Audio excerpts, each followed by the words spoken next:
नमस्कार। आप सभी को दीपावली की हार्दिक शुभकामनाएं। कहते हैं अति किसी चीज़ की भली नहीं होती। आत्मविश्वास बहुत ज़रूरी है, लेकिन अति आत्मविश्वास बड़ा नुकसान करता है। पिछले दिनों जैसा कि हम सब जानते हैं, विशेषज्ञों ने कहा था कि त्योहारों का मौसम, सर्दी और कोरोना मिलकर एक बड़ी चुनौती पैदा कर सकते हैं। और धीरे धीरे हमने देखा कि ख़ास तौर पर देश में और दिल्ली की अगर बात करते हैं तो दिल्ली में जिस तरह से मामले बढ़े हैं, उससे साफ हमें लगता है कि कुछ लोग अभी भी लापरवाही बरत रहे हैं। कोरोना अनुरूप व्यवहार की अगर हम बात करते हैं, कुछ लोगों को लगता है कि मास्क हटा के मिलने में या नज़दीक बैठने में भला क्या दिक्कत है। यही सबसे बड़ी गलती वो लोग कर रहे हैं जिनकी वजह से न सिर्फ उनको बल्कि उनके आसपास के सभी लोगों को ये संक्रमण परेशान कर रहा है। इसलिए जैसा कि माननीय प्रधानमंत्री ने कहा कि जब तक दवाई नहीं तब तक ढिलाई नहीं। अगर कोई मास्क ठीक से न पहने या मास्क न पहने तो उसे ज़रूर टोकें, उसे याद दिलाएं कि मास्क बहुत ज़रूरी है। चलो मिलकर एक शुरुआत करें, चलो एक फैसला आज करें, मास्क नहीं तो टोकेंगे, कोरोना को रोकेंगे।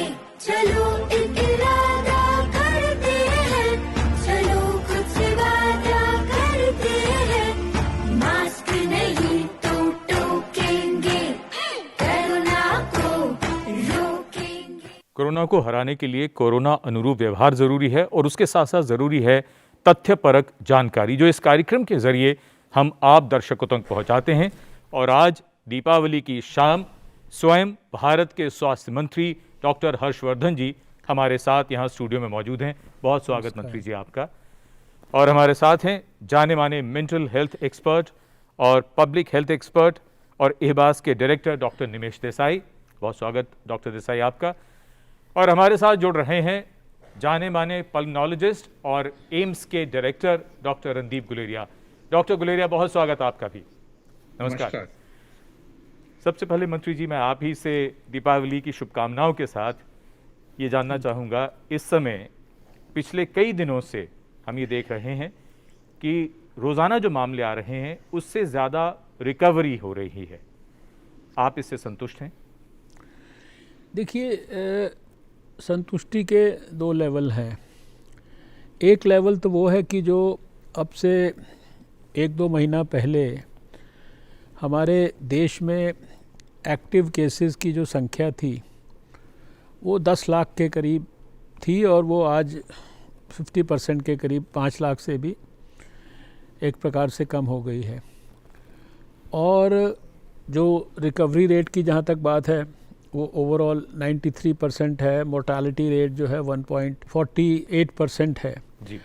और लगभग मेजॉरिटी ऑफ द कंट्री में केसेस का नंबर जो है वो डिक्लाइन पर है, including places like Maharashtra also. लेकिन इस सब के बावजूद भी चिंता की बात, यहाँ जब मैं दिल्ली में बैठा हूँ आपके सामने, दिल्ली में हम देख रहे हैं कि लगातार केसेस बढ़ रहे हैं, कुछ और भी स्थानों पर केसेस बढ़ रहे हैं।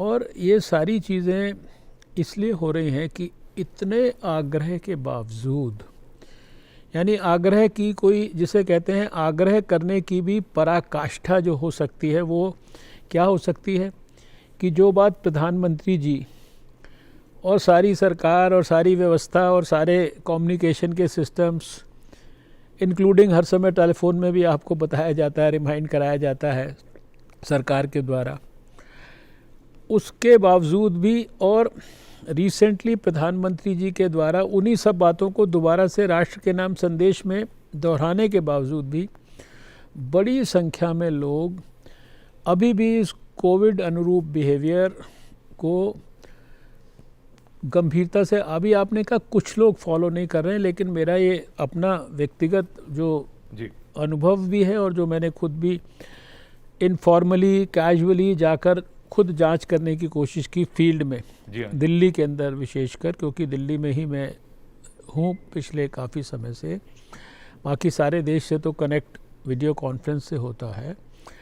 तो शादी के अंदर, सोशल गैदरिंग के अंदर, फंक्शन के अंदर, बाज़ार के अंदर, किसी भी पब्लिक प्लेस के ऊपर, सब जगह ना तो कोई गंभीरता से सोशल डिस्टेंसिंग फॉलो करता है। सोशल डिस्टेंसिंग की बात तो छोड़िए, मास्क को भी नहीं पहनते। अभी एक सप्ताह के अंदर अंदर ही दिल्ली में मैं सिर्फ इसी दृष्टि से जांच करने के लिए एक विवाह में बहुत आग्रह के ऊपर चला गया। अच्छा। वहाँ ना तो मैंने देखा कि वो नंबर फॉलो हो रहा था जो गाइडलाइंस में है, अच्छा। जो स्टैंडर्ड ऑपरेटिंग प्रोसीजर्स में है। और आपको सुनकर ये विश्वास नहीं होगा कि शादी में शायद 70-80% से ज़्यादा ही होंगे, कम नहीं होंगे। मेरा ख्याल से majority of the people they were either not wearing mask, या तो मास्क लगाया नहीं था, या मास्क अगर दिखाने के लिए लगा भी था तो वो गले पे यहाँ लटका हुआ था। और जैसे नॉर्मल शादी होती थी वैसे ही नॉर्मल शादी बैंक्वेट हॉल में दिख रही थी।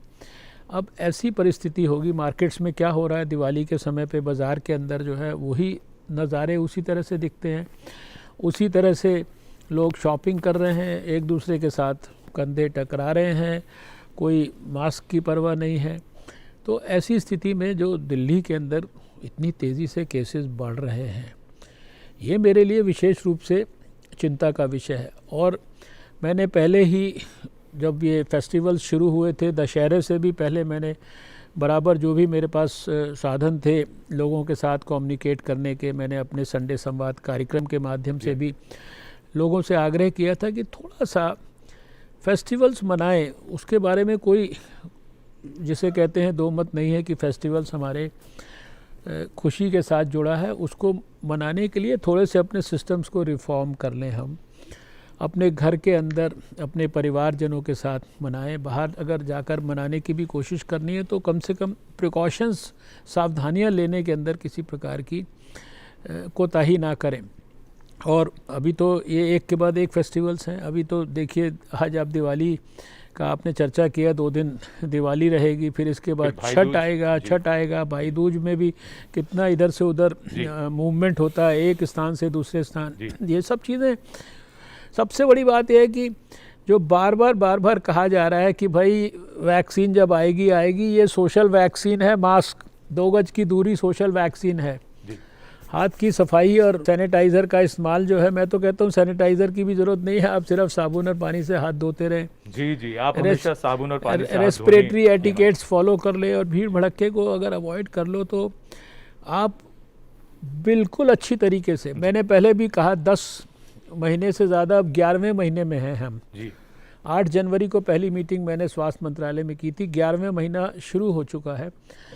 10 महीने तक सारे अस्पतालों में गया हूँ, कोविड वार्ड्स में भी गया हूँ, लेकिन मैं ये बड़े कॉन्फिडेंस से कह सकता हूँ कि ये जो मास्क है इसने मेरी अच्छी तरीके से रक्षा की है। यही बात लोगों को कहता हूँ, आपकी सुरक्षा के लिए, आपके परिवार की सुरक्षा के लिए, आपके भाइयों की सुरक्षा के लिए, आपके मित्रों की सुरक्षा के लिए, देश की रक्षा के लिए, कोविड से इतना ही तो छोटा सा कॉपरेशन आपसे मांग रहे हैं जी। और कोरोना अनुरूप व्यवहार की अगर बात करें तो मंत्री जी जब भी इस कार्यक्रम के लिए अब स्टूडियो में आते हैं तो हमेशा मास्क पहनते हैं, और हम लोग भी यहाँ, हालांकि 2 गज की दूरी है लेकिन उसके बावजूद हम स्टूडियो में भी मास्क पहनकर यहाँ बैठे हैं। डॉक्टर रणदीप गुलेरिया, मैं आपसे ये जानना चाहूँगा, जो आशंका आपने व्यक्त की थी कुछ अर्सा पहले इस मौसम को लेकर, सर्दी की बात करें और फिर त्योहारों का आना और कोरोना का मिलना, और पिछले दिनों में जो हार्वर्ड की जो स्टडी भी आ गई है, क्या कहना चाहेंगे? ये बिल्कुल उसी दिशा में जा रहा है मामला, या सिर्फ इसका असर हमें दिल्ली में ज़्यादा दिख रहा है?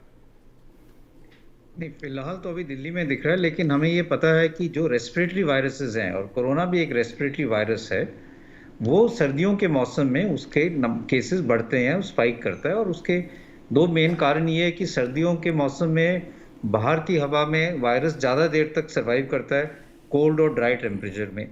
दूसरा ये है कि सर्दियों में लोग अंदर ज़्यादा रहते हैं, क्राउडिंग ज़्यादा होती है, वेंटिलेशन इतनी नहीं होती, क्योंकि वो घर का जो इनर पार्ट है उसको गर्म रखना चाहते हैं। और लोगों, जैसे अभी डॉक्टर हर्षवर्धन जी, मंत्री जी ने बताया कि लोग मास्क फिर नहीं डालते हैं, चाहे वो पार्टी हो, बैंक्वेट हॉल हो, या चाहे आजकल जैसे लोग ताश पार्टीज कर रहे हैं, वहाँ पे ये जो इन्फेक्शन है वो ज़्यादा जल्दी स्प्रेड हो जाता है, and there is a spike of cases that will happen. तो जो हम ये पिछले कुछ हफ्तों से देख रहे हैं फेस्टिव सीजन में और ठंड के मौसम में कि वायरस भी ज़्यादा सर्वाइव करता है, ज़्यादा फैलने की क्षमता है, ये सारा चीज़ अगर हम कंबाइन करें और कुछ हद तक एयर पोल्यूशन के साथ भी, जी। तो ये एक हमें मानना पड़ेगा कि there is a sort of big chance कि वायरस के केसेस और कोरोना के केसेस बढ़ेंगे, और इसको रोकने के लिए और कोई जिम्मेदार नहीं होगा, हम खुद जिम्मेदार होंगे। क्योंकि जहां जहां पे लोगों ने डिसिप्लिन शो किया, जी। जहां जहां लोगों ने मास्क रेगुलरली लगाया, 2 गज की दूरी रखी, हैंड वॉशिंग किए, वहां पे केसेस नहीं बढ़े। अगर हम वियतनाम की बात करें, कंबोडिया की बात करें, ताइवान की बात करें, ऐसे कंट्रीज हैं जहां पे केसेस का कोई स्पाइक नहीं हुआ है। और जहां जहां लोगों ने ये नहीं किया, चाहे हम अपने देश में देखें या यूरोप में देखें या अमेरिका में देखें, वहां पे अब इतने केसेस बढ़ रहे हैं कि यूरोप में कई जगह लॉकडाउन फिर से कर रहे हैं वो। तो हमें इन सारे सिचुएशन को देख के ये समझना चाहिए कि अगर हम अपना कोविड अप्रोप्रिएट बिहेवियर नहीं करेंगे तो उसका जो प्राइस हमें देना पड़ेगा वो बहुत महंगा हो सकता है। डॉक्टर गुलेरिया, यहाँ पे एक छोटी सी बात आपसे और पूछना चाहूँगा। जैसा कि अभी सामने आ रहा है कि दिल्ली में ही सबसे ज़्यादा मामले बढ़ रहे हैं बहुत तेज़ी से, तो दिल्ली में ऐसा क्या कोई और फैक्टर भी है क्या आपकी नज़र में? तो देखिए, फैक्टर एक जो हो सकता है और जो हम कहते हैं सुपर स्प्रेडिंग इवेंट्स, जी।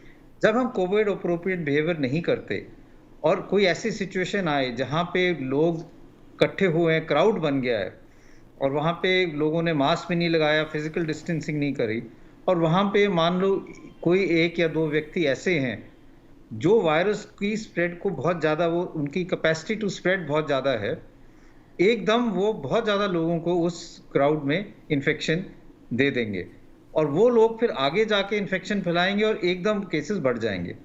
तो अगर किसी शहर में 2-3 ऐसे इवेंट्स हो जाएं तो एकदम केसेस बढ़ेंगे। ये हमने शुरू में साउथ कोरिया में भी देखा था। साउथ कोरिया में एक केस जो था वो एक चर्च में जो एक लेडी थी जो गाना गाती थी, उससे बहुत ज़्यादा लोग एकदम इन्फेक्ट हो गए थे। इस टाइप के जो सुपर स्प्रेडिंग इवेंट्स हैं वो हो सकता है दिल्ली में हुए हैं, और इसलिए दिल्ली में एकदम केसेस जो 2000 से कम हो गए थे अब 8000 तक पहुंच गए हैं पर डे। जी बिल्कुल। तो इसीलिए अगर हम अपना बिहेवियर ठीक रखेंगे तो हम ऐसे इवेंट्स को रोक पाएंगे, और जहां जहां पे ऐसे इवेंट्स होंगे, चाहे छोटे शहर हों चाहे बड़े शहर हों, वहां पे केसेस फिर से बढ़ने का डर रहता है। जी। डॉक्टर निमेश देसाई, बिहेवियर की बात आ गई है, जो मंत्री जी ने भी कहा, डॉक्टर गुलेरिया भी वही कह रहे हैं, ये क्या है? ये क्या कुछ लोगों की आदत होती है, या ये हम सिर्फ भारत में देख रहे हैं या दिल्ली में देख रहे हैं, या दुनिया भर में इंसान कुछ ऐसा ही है कि अगर आप थोड़ी सी बंदिशें लगाएं तो उसमें से कुछ रास्ते निकालने की कोशिश करता, नहीं हम ऐसा नहीं करेंगे, या शायद थोड़े दिन कर लेंगे बाद में नहीं करेंगे? अनुशासनहीनता या डिसिप्लिन को नहीं फॉलो करना कुछ हद तक मानव सहज है। किस हद तक पॉलिसी ठीक होती है, किस हद तक उन पर अमल होता है, ये लोकल फैक्टर्स पे डिपेंड करेगा। लेकिन जैसे डॉक्टर गुलेरिया कह रहे थे, हमारे पास विश्व भर में बहुत सारे उदाहरण हैं कि जहाँ कंट्रोल अच्छा हो गया, और दूसरी तरफ उदाहरण है जहाँ कंट्रोल अच्छा नहीं हो पाया। जैसे मंत्री जी ने कहा, भारतवर्ष में सदनसीबी से कंट्रोल काफ़ी हो गया है, रिकवरी रेट अच्छे हैं। बड़ी गैर जिम्मेवारी और दुख की बात होगी अगर दिल्ली का उदाहरण बाकी जगह भी फैल जाए। तो अनुशासनहीनता कुछ हद तक निजी कारणों से होगी, लेकिन एक सामाजिक माहौल होता है बर्ताव सही होने का। जी। और वो जो है सामाजिक माहौल हो बर्ताव सही होने का और दूसरों के बर्ताव को सहजता से सही करने का। तो हमने जैसे पहले भी बात की हुई है, एक माहौल ऐसा होना होगा, सोशल प्रेशर बनने पड़ेंगे कि सब लोग ठीक बर्ताव करें अनुशासन में। जो कोविड अप्रोप्रिएट बिहेवियर है, बहुत सारे पहली महामारियों में भी देखा गया है कि कम हो पाता है, लेकिन वो अनुशासन जरूरी है। जो मंत्री जी ने बात की उसको एक कदम और आगे बढ़ाएं, उसको सोशल वैक्सीन समझे, बिहेवियरल वैक्सीन समझे। मैं बिल्कुल सहमत हूँ कि बहुत ही दुख की बात है, खेद की बात है कि प्रधानमंत्री जी ने, स्वास्थ्य मंत्री जी ने हर मीडियम से, सरकार ने, विशेषज्ञों ने समाज तक बात पहुँचाई कि आपके खुद के लिए और दूसरों की तरफ सामाजिक जिम्मेवारी दोनों निभाने के लिए अच्छा है कि आप ये बर्ताव करें, और फिर भी नहीं हो पाता।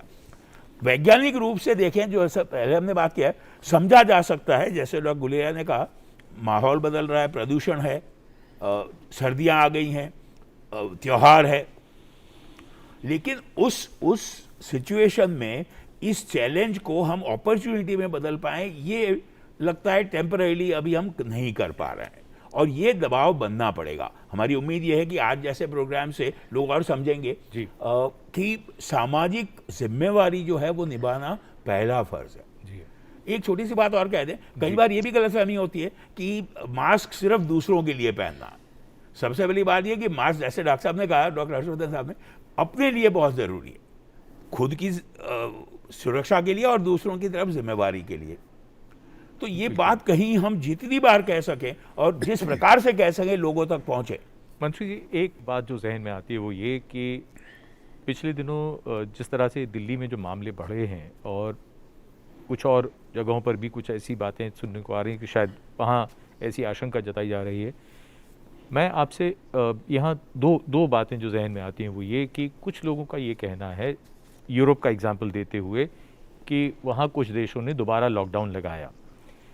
क्या हमारे यहाँ कुछ ऐसी सुविधाएं जिनमें पब्स की बात है, रेस्टोरेंट्स की बात है, सिनेमा की बात है, क्या उनको बाद में खोला जाना चाहिए था, या क्या हम कभी हाल फिलहाल में इस स्थिति को देखते हुए क्या फिर से लॉकडाउन की ओर सोच रहे हैं क्या? जब ये लॉकडाउन किया गया था वो बहुत बोल्ड डिसीज़न था प्रधानमंत्री जी का। उसके पहले इनोवेटिव एक्सपेरिमेंट भी था जनता कर्फ्यू का, जो शायद अपने आप में पूरे वर्ल्ड में यूनिक एक्सपेरिमेंट था, जो वॉलंटरीली लोगों ने उसको फॉलो करना था और सारे देश ने फॉलो किया जी। और जब लॉकडाउन के दौरान लोगों को बहुत सारी कई किस्म की तकलीफ़ें भी हुई, बीमारी में तो बहुत बड़ा कंट्रोल हुआ, बहुत सारी स्टडीज़ हुई जिसमें बहुत सिग्निफिकेंट नंबर केसेस और डेथ्स का लॉकडाउन के कारण जो है कम हुआ जी। और जब एक इकॉनमी या लोगों की रोज़मर्रा की ज़िंदगी, उनके रोज़गार, उनकी सारी अपनी नीड्स की चिंता करने के साथ साथ उनको कोविड से बचाने के बीच में जब एक बैलेंस स्ट्राइक करना था, तो फिर एक बोल्ड डिसीज़न हुआ धीरे धीरे अनलॉक करने का भी। और अनलॉक भी कोई एक दिन में नहीं किया गया, ये अनलॉक फेजेस में किया गया, धीरे धीरे एक्टिविटीज़। अभी भी देखिए स्कूल अभी भी नहीं खुले हैं और ये धीरे धीरे एक्टिविटीज़ की गई, साथ साथ लोगों को एजुकेट भी करते गए, साथ साथ लोगों की नॉर्मल ज़िंदगी को भी प्रारंभ कराया गया। और एक्सपेक्टेशन लोगों से क्या थी कि भाई अपनी ज़िंदगी को भी ठीक करने के लिए प्रयास करो और साथ में सिर्फ ये सावधानियां करते जाइए। अभी प्रॉब्लम उस ज़िंदगी को खोलने से नहीं हो रही है जितनी कि उस ज़िंदगी के अंदर इस प्रिकॉशन को फॉलो ना करने से हो रही है। और जहाँ तक दोबारा से वापस उस फेज़ में जाने की बात है, मुझे नहीं लगता कि अब कोई उस तरह के फेज़ में लॉकडाउन के जाने की आवश्यकता है या कोई आवश्यकता बार बार इसी बात की है। अभी मैं आज ही दिल्ली के जो वरिष्ठतम अधिकारियों से बात कर रहा था जी। लेफ्टिनेंट गवर्नर साहब से भी मैंने बात किया, पुलिस कमिश्नर साहब से भी बात किया, और आप आश्चर्य करेंगे कि दिल्ली में जो एक मान लीजिए नियम बनाया गया कि भाई अगर आप मास्क नहीं पहनेंगे तो आपका फ़ाइन किया जाएगा।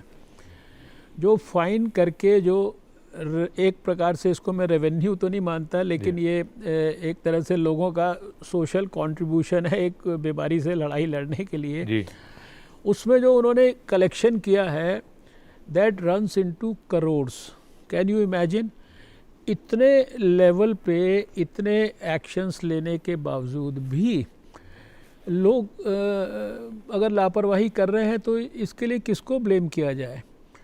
कई स्थानों पर बहुत इनोवेटिव एक्सपेरिमेंट्स किए गए हैं। अभी मैंने पिछले सप्ताह 2 सप्ताह में 24 राज्यों के स्वास्थ्य मंत्रियों से और वरिष्ठ अधिकारियों के साथ वीडियो कॉन्फ्रेंस किया। हमें जो उस राज्य में क्या इम्पोर्टेंट बात लगती थी जिस पर उनका ध्यान आकृष्ट करना था वो कराया।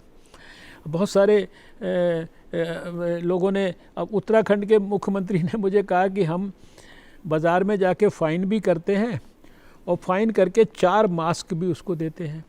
यानी सरकारों की तरफ से अलग अलग स्तर पर, महाराष्ट्र ने कहा उन्होंने मास्क की कीमत को जो है इसकी प्राइसिंग को कंट्रोल करने के लिए स्पेसिफिक एफर्ट्स किए। सब स्टेट गवर्नमेंट्स के हमारे पास अच्छे गुड प्रैक्टिसेस के उदाहरण हैं, लेकिन लोगों से तो बहुत बड़ी अपेक्षा नहीं की जा रही ना। सरकार सिर्फ उनकी ज़िंदगी को नॉर्मल करने का भी प्रयास कर रही है आने वाले समय में उनके लिए वैक्सीन पर रिसर्च करा रही है, वैक्सीन डिलीवरी कराने की तैयारी कर रही है अगले साल। और आपसे सिर्फ उम्मीद एक ही की जा रही है कि आप ये हमारी 2-3-4 बातों को फॉलो कर लीजिए। यूरोप में या जहाँ भी लॉकडाउन वगैरह दोबारा किए गए, हमें नहीं लगता, हमारे यहाँ केसेस जो है ब्रॉडली, हमारे यहाँ केसेस की संख्या जैसा मैंने शुरू में कहा एक्टिव केसेस जो है वो 50%, यानी अगर 85-86 लाख लोग बीमार हुए हैं जी। तो 80 लाख से ज़्यादा हमारे यहाँ पर देश में घर चले गए हैं ठीक होके। जो अभी इस समय एक्टिव केसेस भी हैं, ये cases on road to recovery हैं। बहुत थोड़ी सी संख्या जो है जो दुर्भाग्य से मृत्यु की शिकार हुई है, 1.5% से भी कम है।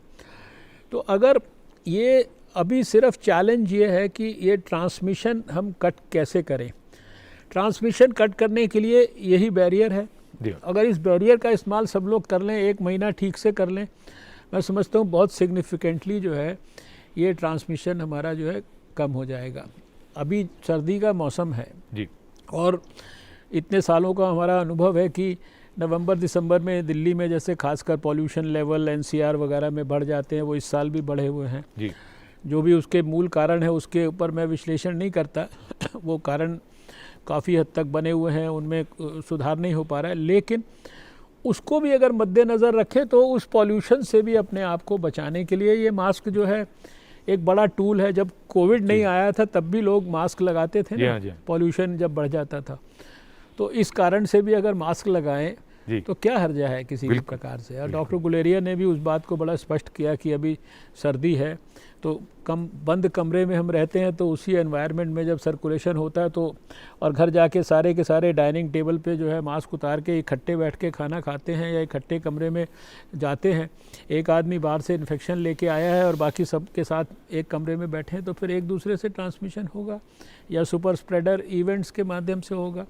इसीलिए हम इन वीडियो कॉन्फ्रेंसेस में भी हम ये हाईलाइट कर रहे हैं, अंडरलाइन कर रहे हैं कि भाई जहाँ पे भीड़ है, ये सुपर स्प्रेडिंग के पोटेंशियल जो इवेंट्स या एक्टिविटीज़ जहाँ हो रही है वहाँ जाके टेस्टिंग करिए, बड़े पैमाने पर टेस्टिंग करिए। जितनी ज़्यादा टेस्टिंग करेंगे, जितनी जल्दी जो है हम पॉजिटिव केस को ढूंढ लेंगे और जितनी जल्दी उसको फिर उसके कॉन्टैक्ट्स को ट्रेस कर लेंगे 1-2 दिन के अंदर अंदर ही, और फिर उसके हिसाब से उसको अर्ली ट्रीटमेंट शुरू कर देंगे तो बीमारी पर भी काबू होगा और हम जो है मोर्टालिटी रेट को भी नीचे रखने में सफल होंगे। लेकिन सब में सहयोग आप समझिए कि जनता का चाहिए।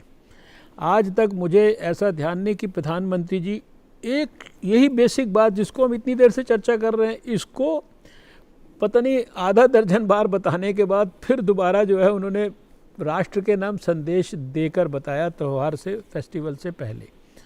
इसी से लोगों को समझना चाहिए कि इस बात का कितना बड़ा इम्पोर्टेंस है कि एक देश का प्रधानमंत्री टेलीविज़न पे आकर 140 करोड़ लोगों को कह रहा है भाई मास्क पहनो और ज़रा फेस्टिवल्स में सावधानी रखो, अपने स्वास्थ्य की रक्षा करो। हमको बार बार बताया जा रहा है, हमको अपनी वो आदतें बदलनी हैं जिनसे कोरोना वायरस हम तक या हमारे अपनों तक पहुंच सकता है या हम किसी और तक पहुंचा सकते हैं। आदतें बदलनी हैं और अक्षय कुमार से ये संदेश सुन लेते हैं। बचाओ! बचाओ! क्या हो गया इसको? बचाओ! बचाओ! चिल्ला क्यों रहा है? बचाओ! बचाओ! बेवकूफ। बचाओ! कोई जानता है इसको? है कौन? बचाओ! कौन हूँ मैं एक मामूली इंसान जो खुद को और सबको कोरोना से बचाने के लिए इस मौसम में मास्क पहन के सबसे 6 फीट की दूरी रख के आधे घंटे से राशन के लिए खड़ा हूँ और उसके ठीक सामने ये बेवकूफ अपना मास्क उठा के खुलेआम सबको थूक के बीमारी देने की कोशिश कर रहा है। ये सॉरी, वो आदत मत। मास्क पहन। कोरोना थूकने से फैलता है, थूकी चंद। अबे सही नाम है, सभी थूकने वालों को थूकी चंद कह के बुलाना चाहिए।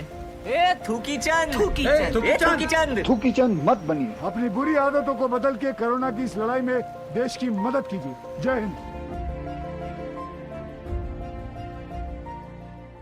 बहुत सी आदतें हैं जिन्हें बदलकर हम कोरोना से अपनी लड़ाई जारी रख सकते हैं और सबसे बड़ी चीज़ यही है कि जो कोरोना का ख़तरा हमें हर दम महसूस होता है उसको हम दूर रख सकते हैं। डॉक्टर निमेश देसाई, एक बात जो लोगों के मन में अभी, जैसा मंत्री जी ने भी कहा, डॉक्टर गुलेरिया भी कह रहे थे और आपने भी कहा कि त्यौहार मनाते हो लोगों के मन में एक बात तो आती है, चाहे त्यौहार हो, शादी ब्याह, कोई ऐसा मौका जहाँ बहुत लोग इकट्ठे हो रहे हों, वहाँ पहली बात तो ये कि कोई ना कोई ज़रूर मिलेगा जो कहेगा अरे साहब आप बहुत ज़्यादा डर रहे हैं, ये मास्क वास्क हटाइए, ज़रा आमने सामने बात होनी चाहिए। और दूसरी तरफ लोग ये भी देख रहे हैं कि डर के साए में लगातार रहना, अपनों से दूर रहना, ये एक मौका मिला है तो क्यों ना इसका भरपूर लाभ उठा लिया जाए, भले ही इसका नतीजा बाद में कुछ और निकलता है। बहुत सारी आपदाओं में, महामारी में सरकारों ने उस चैलेंज को, उस खतरे को एक अपॉर्चुनिटी बना दिया। ये मौका है हमारे लिए सामाजिक स्तर पे अपने आप को अनुशासन में, सामाजिक जिम्मेवारी से जीना सीखने के लिए। और जाहिर है हम सब जानते हैं हमारे समाज में वो पहले थोड़ा कम रहा है, लेकिन ये बहुत अच्छा मौका है। ये मौका है कि हम समझें कि हमारे खुद के लिए और औरों की तरफ हमारा जिम्मा है। मुझे जो बात सूझ रही थी संजीव जी, जैसे मंत्री जी ने कहा खतरा बढ़ रहा है, दिल्ली में खासकर बढ़ रहा है। आमतौर पे हमारे निजी जीवन में, किसी समूह में जैसे खतरा बढ़ता है हमारा रिस्पॉन्स भी बढ़ता है। तो अगर खतरा बढ़ रहा है तो कम से कम आज हम ये उम्मीद करें कि इस दिवाली पे और आने वाले त्योहारों में खतरा अभी और ज़्यादा है, दिल्ली में है और भी है, तो खतरा जैसे बढ़ रहा है हमारा जो बर्ताव है वो और कॉशियस हो जाना चाहिए। लापरवाही की कोई चांस हो ही नहीं सकता। और एक बार मैं फिर कहूँगा, बार बार कहना बनता है, सामाजिक दबाव होना पड़ेगा। वो जो थोड़े लोग हैं जो गैर जिम्मेवारी करते हैं, कानूनी प्रक्रिया एक है, लेकिन दूसरी तरफ सामाजिक दबाव बनना पड़ेगा, semi formal social pressure group बनना पड़ेगा। मंत्री जी बहुत वाकिफ हैं, टोबैको में यही हुआ। पैसिव स्मोकिंग की जब फाइंडिंग आई तब जाके सामाजिक दबाव बना कि भाई आप धूम्रपान करना है तो कर सकते हो, लेकिन मेरे जीवन को खतरे में नहीं डाल सकते। मैं बहुत हफ्तों से, महीनों से उम्मीद कर रहा हूँ कि ये जो सारी कोशिश है, ऐसा सोशल प्रेशर बने। वो जो आपने शुरू में एडवर्टाइजमेंट दिखाया कि वो जो 2-4 लोग ऐसे हैं उनको शर्मिंदगी महसूस होनी पड़ेगी, उनका बर्ताव लाइन में लाना पड़ेगा और इसमें कोई झिझक होनी नहीं चाहिए बिल्कुल। हमेशा किसी को। और क्या क्या होगा वो भी हम मंत्री जी से ज़रूर पूछेंगे। डॉक्टर गुलेरिया, मैं आपसे यहाँ ये जानना चाहूँगा, जब भी बात आती है इस मौसम की और ख़तरे की बात आती है, रिस्क ग्रुप की बात आती है, जिनकी इम्यूनिटी कम है उनको ज़्यादा ध्यान रखने की ज़रूरत है, लेकिन एक बात बार बार कही जाती है कि शायद जो युवा हैं उनको ख़तरा कम है। आप क्या कहना चाहेंगे, क्या स्टडीज़ हैं, किस तरह की खबरें आ रही हैं? क्योंकि युवा जो बाहर निकलते हैं या लोगों से मिलते हैं उनको शायद लगता है कि वो इम्यून है या उनको खतरा बहुत कम है कोरोना से। बिल्कुल, एक्चुअली एक ये कारण है जिससे हम देखते हैं कि जो यंगर जनरेशन है वो मास्क नहीं लगाते हैं। वो सोचते हैं कि अगर हमें कोविड होगा तो हमें बहुत माइल्ड इलनेस होगी और इसलिए हमें घबराने की ज़रूरत नहीं है। और ये हम मार्केट्स में भी देखते हैं, फंक्शंस में भी देखते हैं, जहाँ पे उनको ज़्यादा चिंता ये रहती है कि हमारी तस्वीर अच्छी आए, जो पिक्चर है वो ठीक आए और हमारा चेहरा ठीक दिखे। मास्क के साथ हमारा चेहरा दिखेगा नहीं तो सब इकट्ठे होके मास्क निकाल के अपना पिक्चर खींच रहे होते हैं या सेल्फी ले रहे होते हैं और उसके कारण वायरस के स्प्रेड होने के चांसेस ज़्यादा हैं। एक तो ये बात समझना ज़रूरी है कि हमारे देश में जो कोमॉर्बिडिटीज़ हैं जिसके कारण मोर्टेलिटी ज़्यादा देखी जाती है कोविड में, वो यंगर एज ग्रुप में भी होती हैं। डायबिटीज़ इंडिया में 10 ईयर्स पहले होती है as compare to western world, और कई और प्रॉब्लम्स हैं, हाइपरटेंशन है, हार्ट की डिजीज़ हैं, वो भी at a younger age group हो जाती हैं। कुछ और रिस्क फैक्टर्स हैं जिसके बारे में हम रिसर्च कर रहे हैं, लेकिन अभी आइडिया नहीं है कि उसमें वो कोविड के लिए रिस्क फैक्टर्स हैं या नहीं है। जैसे मैल न्यूट्रिशन है, रिकरेंट इन्फेक्शन इन चाइल्डहुड है, या पहले किसी को टीबी की शिकायत हुई हो फेफड़े की, उससे फेफड़े कमज़ोर तो नहीं है जिससे कोविड ज़्यादा सीवियर हो सकता है। दूसरा इंपॉर्टेंट पॉइंट ये है कि अगर आप यंग जनरेशन के हैं और आपको कोविड हो गया, आप तो शायद बच जाएंगे, लेकिन आप ये कोविड अपने घर ले जाएंगे और आपके घर में आपके माता पिता हैं, आपके दादा दादी हैं, नाना नानी के पास जाएंगे, उनको अगर इन्फेक्शन हो गया तो आप उनको आप एक जान के खतरे में डाल रहे हैं और उसके लिए आप ही रिस्पॉन्सिबल हैं। इसलिए अगर प्रोटेक्शन अपने फैमिली मेम्बर्स को, अपने ही एल्डर्स को हमें बचा के रखना है तो सबको अपने आप को कोविड अप्रोप्रिएट बिहेवियर निभाना पड़ेगा।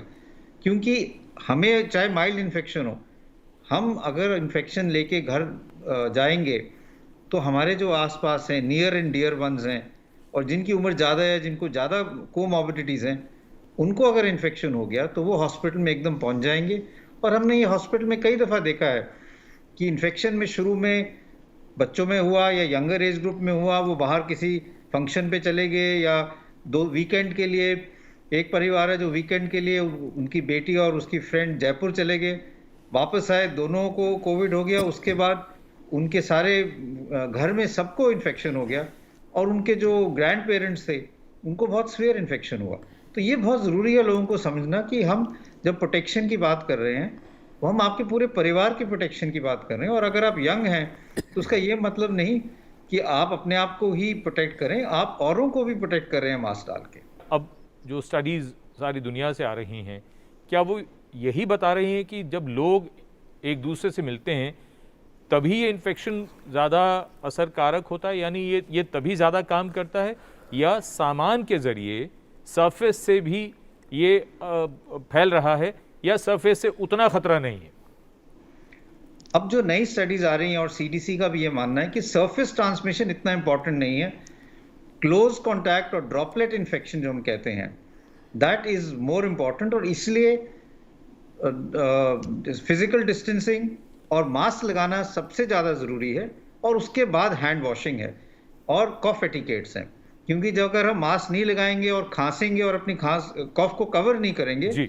तो जो ड्रॉपलेट्स हैं वो ज़्यादा दूर जाएंगे खांसने पे, तो इन्फेक्शन ज़्यादा फैल सकता है। और हम यही कह रहे हैं कि सर्दियों में वायरस ज़्यादा देर तक सर्वाइव भी कर सकता है जी। इसलिए कॉफ एटिकेट्स, वेयरिंग अ मास्क, 2 गज की दूरी, ये जो स्टेप्स हैं ये सबसे ज़्यादा ज़रूरी है। उसके बाद हाथ धोना भी बहुत ज़रूरी है। लेकिन अगर हम ये कदम उठाएंगे तो डेटा ये सजेस्ट करता है कि ऑलमोस्ट 30 से 40% केसेस कम हो जाएंगे। तो इसलिए ये एक बहुत इफेक्टिव मीन्स है जिससे हम अपने केसेस कम कर पाएं और पैंडेमिक का जो है रेट कम कर पाएं, और उसी हिसाब से हमारी इकोनॉमी भी खुल पाएगी। मंत्री जी, हम किस तरह से देख रहे हैं ये अगर बढ़ेंगे तो ये कहाँ तक जा सकते हैं, और साथ ही साथ हमारी तैयारी इनको लेकर कैसी है? क्योंकि रोज़ाना इतने मामले आना, तो अस्पतालों में भी कुछ केसेस ऐड होते जाएंगे, तो उसकी भी एक सीमा है। क्या कहना चाहेंगे आप? देखिए, जहाँ तक अस्पतालों के प्रिपरेशन की बात है, तो बहुत पहले से जब देश में कुछ फ्यू हंड्रेड केसेस ही थे पूरे देश में, तब से हम लोग सारे देश में तैयारियों के बारे में प्लानिंग कर रहे हैं। और प्लानिंग ही खाली नहीं की, बहुत पहले ही देश में 3 प्रकार की व्यवस्थाएं बनाई गई: Covid dedicated hospitals, Covid health facilities, Covid care centres, और चौथा जिनको हम क्वारंटाइन सेंटर्स बोलते हैं जी। अब ये मान के चलिए कि ये जो क्वारंटाइन सेंटर्स ये 12,000 के करीब है, इनमें तो जो बेड्स हैं वो तो अलग हैं, लेकिन सारे देश में लगभग 18-19 लाख बेड्स इसी प्रकार के जो 3 फैसिलिटीज़ है इसके डेडिकेटेड बेड्स देश भर में क्रिएट किए गए हैं जी। उसमें ऑक्सीजन सपोर्टेड बेड्स हैं, आईसीयू के बेड्स हैं, आइसोलेशन बेड्स, सब तरह के बेड्स हैं। तो जहाँ तक बेड्स की फैसिलिटी क्रिएट करने की बात है वो पर्याप्त मात्रा में देश में क्रिएटेड है, इंक्लूडिंग दिल्ली। और अभी दिल्ली में मान लीजिए केसेस बढ़ते हुए दिख रहे हैं, तो अभी हर लेवल पे और ज़्यादा भी अभी हम लोग सेंट्रल अपने गवर्नमेंट में भी जो हमने पिछले दिनों DRDO वगैरह की मदद से, होम मिनिस्ट्री की मदद से बड़ी बड़ी फैसिलिटीज़ वहाँ पर भी कुछ ICU बेड्स और दूसरे बढ़ाने के बारे में हम लोग ने ऑलरेडी फर्दर तैयारी की है।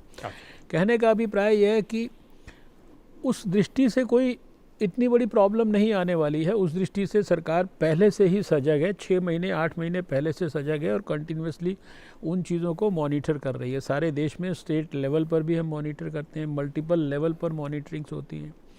जहाँ प्रधानमंत्री जी मुख्यमंत्रियों से बात करते थे, वहाँ कैबिनेट सेक्रेटरी सारे देश के चीफ सेक्रेटरी से बात करते हैं, हेल्थ सेक्रेटरी से बात करते हैं, हम हेल्थ मिनिस्टर से बात करते हैं। कंटिन्यूसली ये प्रोसेस चल रहा है, तो उस नाते कोई इतनी बड़ा इशू नहीं है।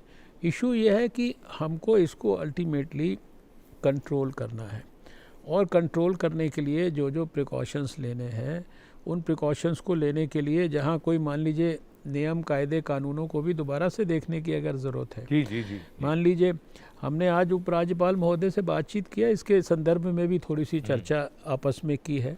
संभवतः वो अभी सोमवार को अपनी जो स्टेट डिज़ास्टर कमेटी है मैनेजमेंट के लिए, उसकी मीटिंग वगैरह बुला के भी चर्चा करने वाले हैं। तो अगर सबको समझाने से नहीं समझ में आ रहा है तो कुछ और तरीके अपनाने हैं, कुछ रूल्स को और स्ट्रिंजेंट करना है या कुछ और व्यवहारिक पक्ष को गहराई से देखना है। अब जैसे कहा गया भाई ये सुपर स्प्रेडर इवेंट जो है इन पे विशेष नज़र रखनी है। जी जी और तो ये सारी चीज़ें थोड़ी बहुत मॉडिफिकेशंस निश्चित रूप से करने पड़ेंगे।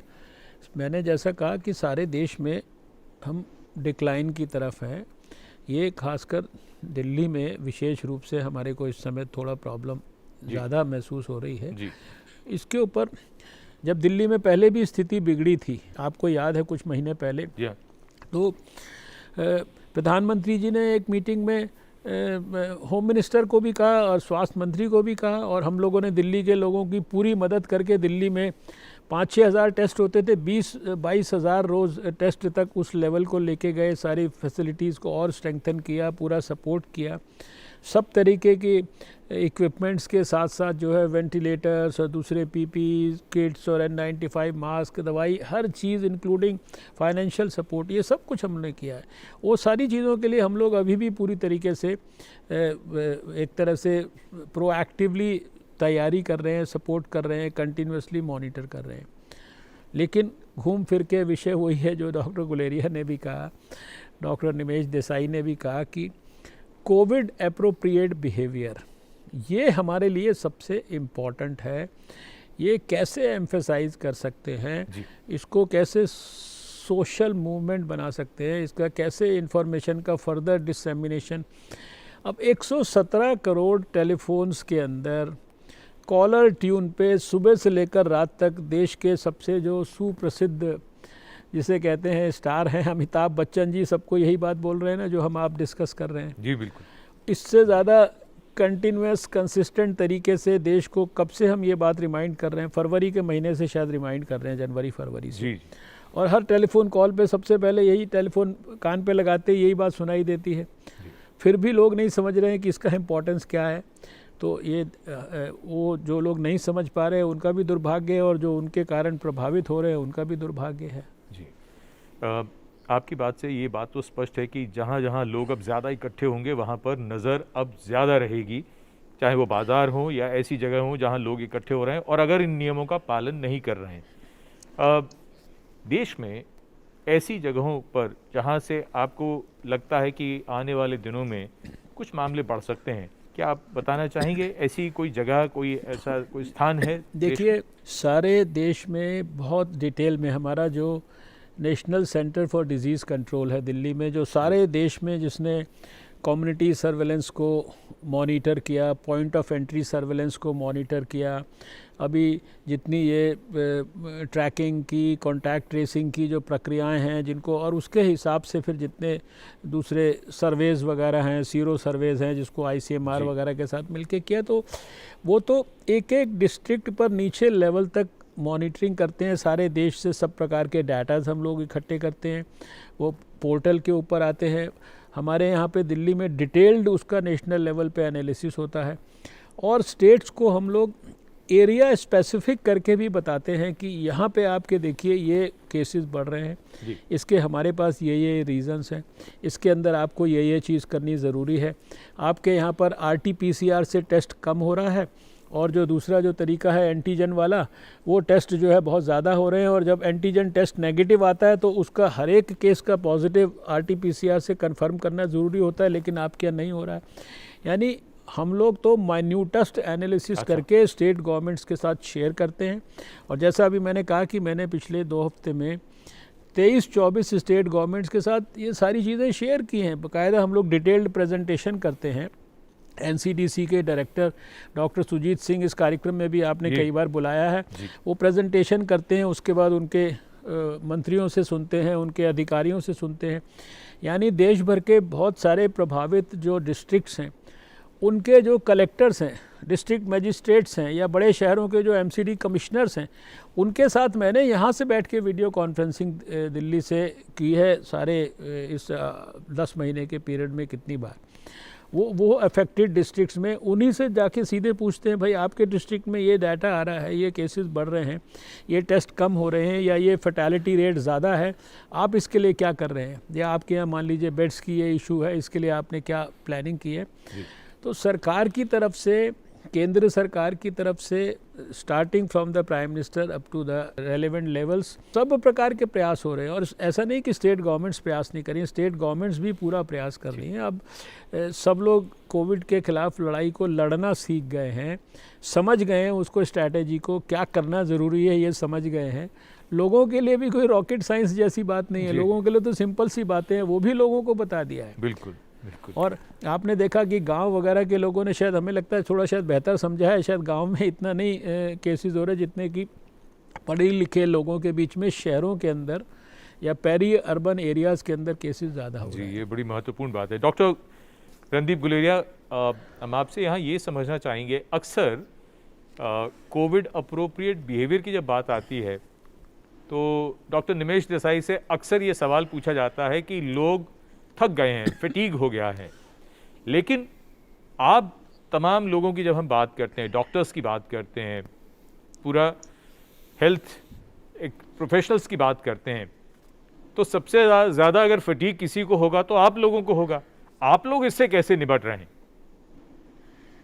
आपकी बात सही है कि डॉक्टर्स में, हेल्थ केयर वर्कर्स में मैं कहूँगा, चाहे वो नर्सिंग ऑफिसर्स हों, डॉक्टर्स हों, रेजिडेंट्स हों या और वर्कर्स हों जो हॉस्पिटल में काम करते हैं, उनमें भी काफ़ी हद तक फटीग है, क्योंकि अब 8-9 महीने हो गए हैं पैंडेमिक को, और फटीग के अलावा जैसे fear of getting the infection या carrying the infection to your own family members, ये एक बहुत बड़ी डर रहता है लोगों में जी। लेकिन इसके लिए यही है कि लॉट ऑफ डॉक्टर्स रियलाइज कि ये it is their responsibility, it is their moral duty and ethical duty, क्योंकि हम you have become entered the medical profession for service.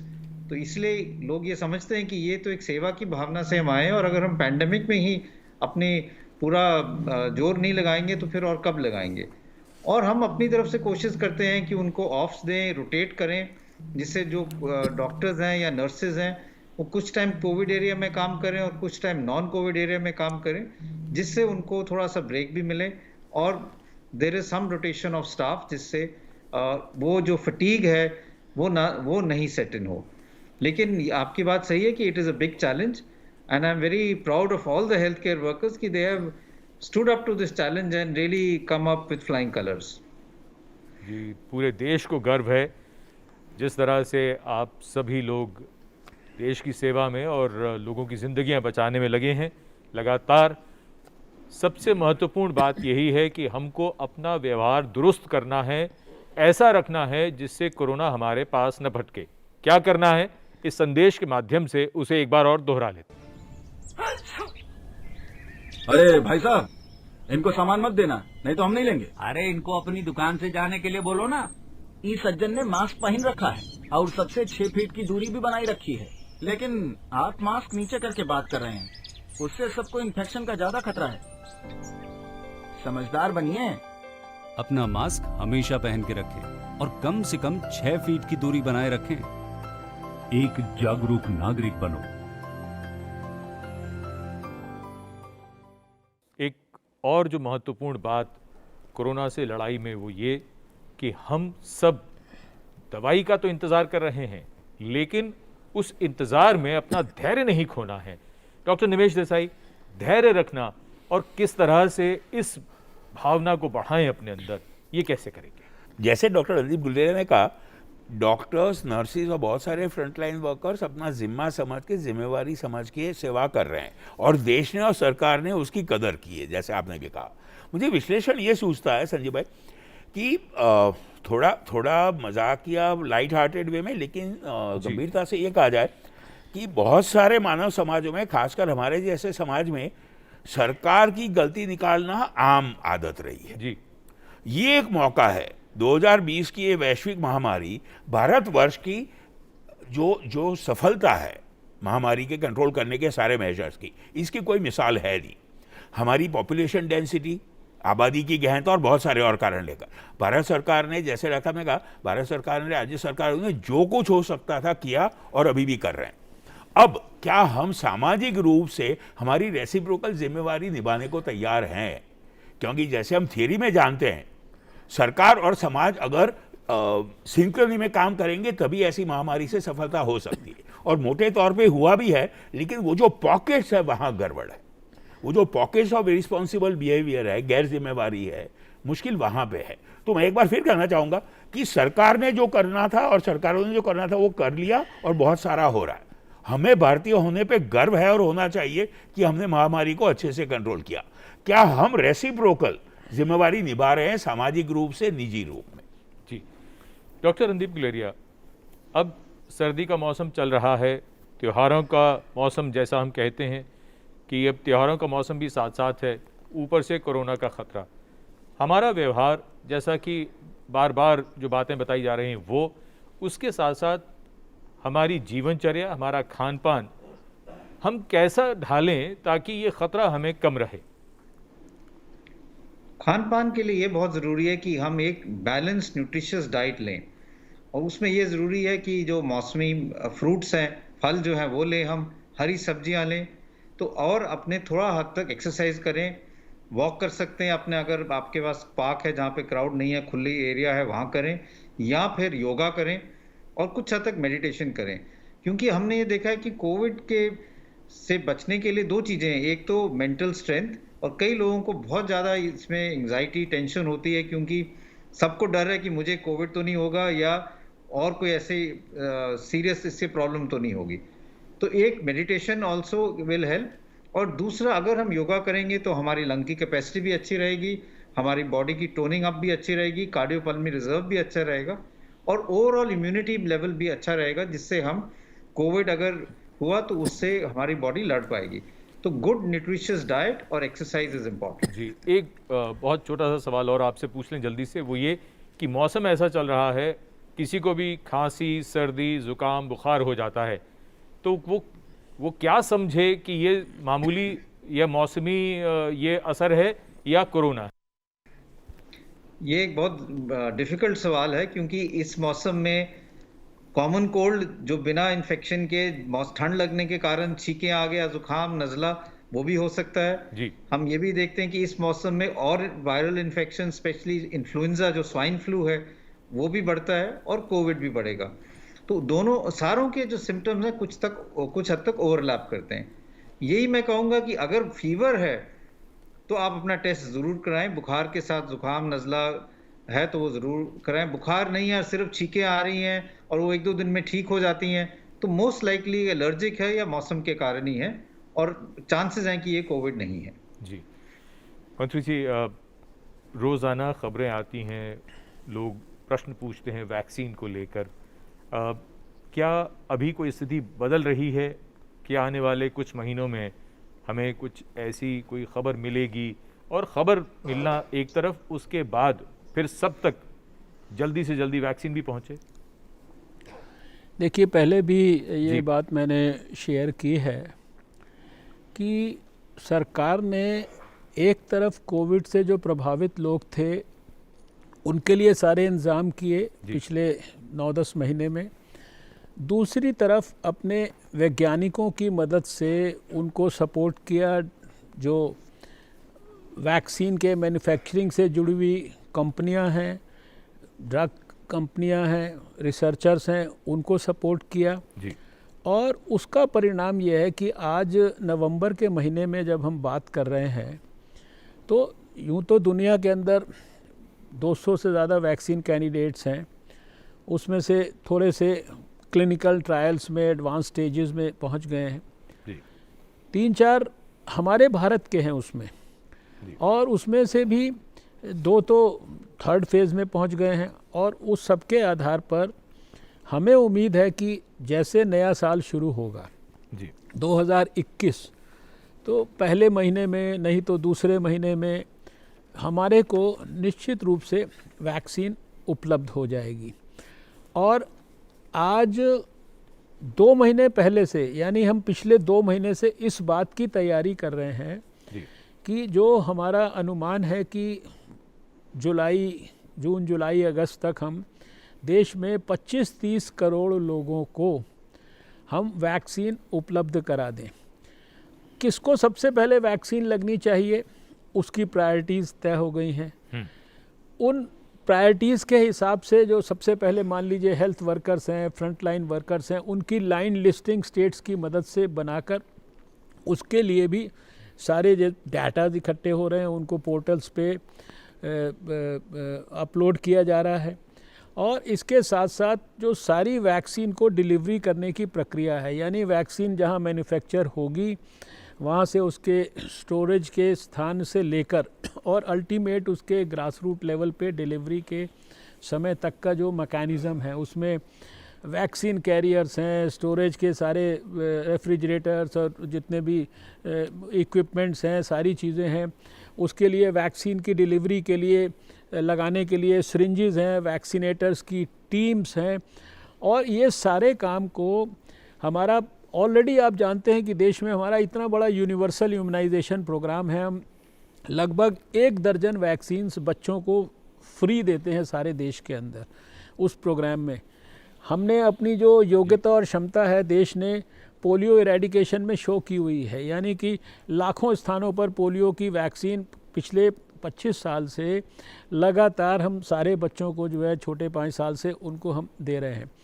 तो हमारा एक ई-विन प्लेटफॉर्म है जो कि वैक्सीन इंटेलिजेंस नेटवर्क है, जिसमें कि एक वैक्सीन जब बन के शुरू होती है और एंड पॉइंट तक जाती है, उसके हर जगह के पॉइंट पे ट्रैवलिंग का उसके ऊपर इलेक्ट्रॉनिक प्लेटफॉर्म पे उसका इंडिकेशन आता है। उस ई-विन प्लेटफॉर्म को भी हमने कोविन प्लेटफॉर्म में बदल दिया, यानी अब हमारा जो इलेक्ट्रॉनिक डाटा है उसमें वो सिर्फ वैक्सीन को ट्रेस करती थी। अब हमारे पास इस लेवल की तैयारी हम कर रहे हैं कि वो वैक्सीन का वो पर्टिकुलर बैच टेस्ट होने के बाद ट्रैवल करते हुए जब किसी व्यक्ति के शरीर में लगेगा इंजेक्शन की मदद से, और फिर उसकी दूसरी डोज मान लीजिए 2 हफ्ते 3 हफ्ते के बाद जो भी प्रिस्क्राइब्ड होगी वो लगेगी, तो वो किसको लगा, कब लगा, कहाँ लगा, किसके माध्यम से लगा, और उसका साथ में सर्टिफिकेशन, उस वैक्सीन का सर्टिफिकेट, ये सारा भी इलेक्ट्रॉनिक प्लेटफॉर्म को कोविड इस लेवल की तैयारी हो रही है। और आप सोचिए कि ये 135-140 करोड़ के देश में हमारा टारगेट है कि हम जुलाई अगस्त तक हम 25 से 30 करोड़ लोगों को वैक्सीन दे दें। तो सरकार तो हर फ्रंट पर पूरी तैयारी कर रही है, और इस फ्रंट पर भी हमें पूरा विश्वास है कि अभी हम इस स्थिति में भी हैं कि जो प्लेटफॉर्म हम इलेक्ट्रॉनिक जो प्लेटफॉर्म बना रहे हैं, हम हो सकता है कि थोड़े समय के बाद आप सुने कि हम वो जो सर्विस है या उसकी जो टेक्नोलॉजी हम विकसित कर रहे हैं वो हम दुनिया के बाकी देशों को भी कहें कि अगर आपको ज़रूरत है तो आप भारत से सहायता ले सकते हैं, हम आपको आपका प्लेटफॉर्म जो है डेवलप करने के अंदर, क्योंकि अगर हम 135 करोड़ लोगों के देश में ये डेवलप कर सकते हैं तो कोई जो कम आबादी के देश हैं वो तो निश्चित रूप से, और कई सारे देश जो है बहुत सारी चीज़ों में हम लोगों की मदद लेने के लिए उन्होंने प्रयास इनिशिएट भी किए हैं। हमारी टीम्स दूसरे देशों में जाकर, पड़ोसी देशों में भी कई जगह पे जाके क्लिनिकल ट्रायल्स कैसे करने हैं उसकी ट्रेनिंग कर रहे हैं, और इस सारे काम को करने के लिए जितनी बड़ी मशीनरी यानी मैन पावर जो इस्तेमाल होनी है उसकी ट्रेनिंग की गाइडलाइंस, बहुत डिटेल्ड गाइडलाइंस, वो हमारा आई-गॉट प्लेटफॉर्म है, उसके माध्यम से वो सारी तैयारियां भी साथ साथ चल रही हैं। तो बहुत बड़े लेवल पर देश में प्रयास हो रहा है। नेक्स्ट जो हमारा जो इसका एक तरह से पड़ाव आएगा कि देश को इम्यूनाइज़ करना है, वैक्सीनेट करना है, कोविड वैक्सीन जो है वो प्रायोरिटाइज़ करके लोगों को देनी है। तो मैं समझता हूँ कि देश को अभी तो सिर्फ एक ही चैलेंज है कि भाई सोशल वैक्सीन का ठीक से इस्तेमाल करो, जो बार बार इस प्रोग्राम में चर्चा हो रही है। आपके लिए प्रधानमंत्री जी नरेंद्र मोदी जी के मार्गदर्शन में वैक्सीन को लाने की भी तैयारी पूरे जोरों पर है। पोलियो उन्मूलन भी आपके नेतृत्व में, आपकी देखरेख में हुआ, और अब कोरोना भी हमें लगता है बहुत जल्द ये भी लक्ष्य आपके नेतृत्व में पूरा होगा। चलते चलते हम चाहेंगे कि हम अपने विशेषज्ञों से, अपने मेहमानों से संदेश लेते चलें। डॉक्टर रणदीप गुलेरिया, क्या कहना चाहेंगे आज दिवाली पर? सबसे पहले मैं दूरदर्शन के सारे परिवार को और जो लोग सुन रहे हैं उनको दिवाली की बहुत बहुत शुभकामनाएं देना चाहूँगा और ये कहूँगा कि stay healthy and stay safe.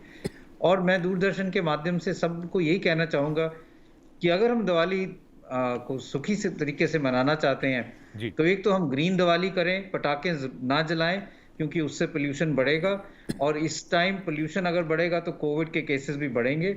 इसलिए इस दफ़ा हमारी ज़्यादा जिम्मेवारी बनती है कि हमें ग्रीन दिवाली करें और साथ में जो हम चर्चा कर रहे हैं कि कोविड अप्रोप्रिएट बिहेवियर जो है वो इस सर्दियों में हम ज़रूर फॉलो करें क्योंकि उससे हमें पोल्यूशन से भी प्रोटेक्शन मिलेगा और कोविड से भी प्रोटेक्शन मिलेगा। बहुत धन्यवाद आपका डॉक्टर निमिष देसाई। त्योहार में गेटी और मिलना जुलना, गले मिलना, साथ खाना खाना ये आम है। हमें सीखना ये पड़ेगा कि कोविड अप्रोप्रिएट बिहेवियर में जो 3 बुनियादी मुद्दे हैं उनके साथ साथ त्योहार के दौरान हम इनसे बचें। हाथ मिलाना, गले मिलना, साथ बैठ के खाना खाना खतरे का बर्ताव है। तो हमें त्योहार जरूर मनाने हैं लेकिन अलग रूप से बनाने हैं। हमें सामाजिक बदलाव लाना होगा। याद रखें, दर्शकों को मैं कहना चाहूंगा, आपका और आपके प्रियजनों का स्वास्थ्य आपके हाथों में है। जी मंत्री जी, इस समय 2020 में तो संदेश सबके लिए अपने को और सारे समाज को कोविड से प्रोटेक्ट करने के संदर्भ में है।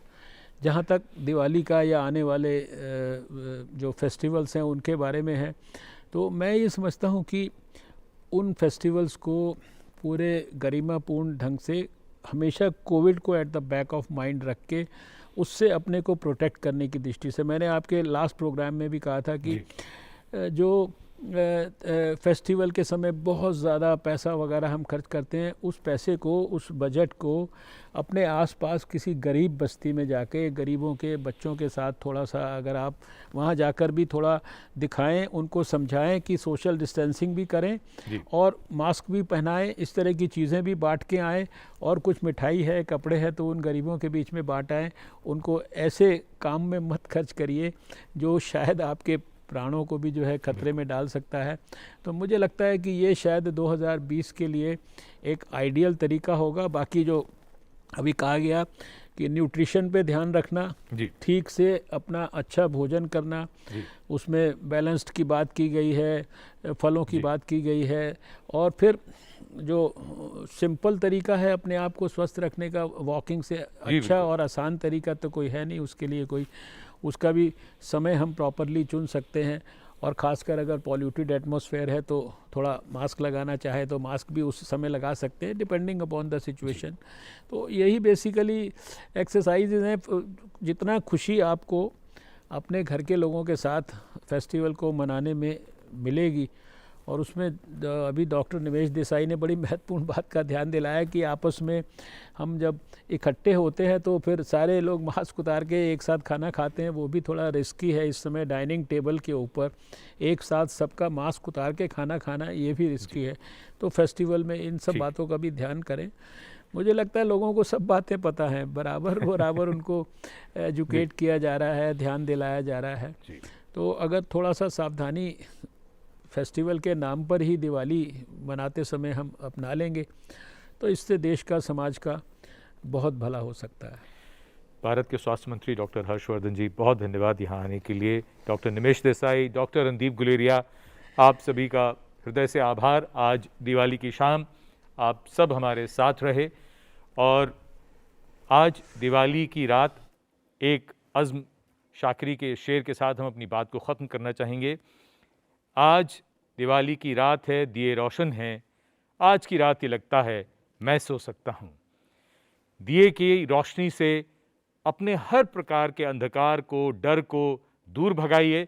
ये दिवाली बहुत शुभ हो, कोरोना से हम सब दूर रहें। बहुत धन्यवाद, नमस्कार।